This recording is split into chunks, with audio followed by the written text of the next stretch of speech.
This was essentially the last chance that the McMichaels and Bryan had to ask the court to throw out that federal hate crime conviction before the sentencing on Monday. Their argument was that the state failed to prove that the three men crossed into hate crime territory, but the court again ruled otherwise. It's been 2.5 years since that February morning when Ahmaud Arbery was shot and killed in the Brunswick neighborhood of Satilla Shores.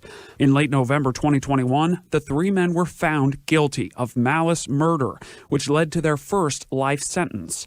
And then 3 months later, they were convicted again, this time of a hate crime. So on Monday, Greg and Travis McMichael and Bryan will find out their punishment for those federal hate crime charges. It could mean an extra life sentence for each one of them.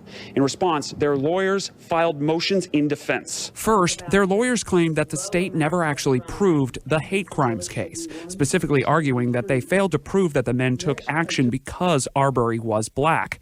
They asked the court to dismiss the hate crime conviction, but a judge rejected that motion, saying, quote, "Because the evidence is more than sufficient to support their convictions, those motions are denied."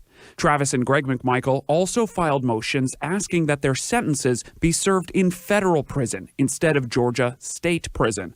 Their attorneys argued that because this case and the trial got so much national attention, both online and in the press, that the men would essentially be entering Georgia state prison with a target on their back. Lawyers also said photos of the McMichaels have been circulating inside the prison system, and more than 800 threats made against the men in just the last 6 months.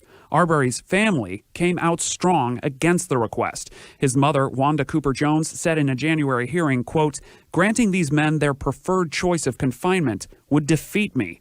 It gives them one last chance to spit in my face."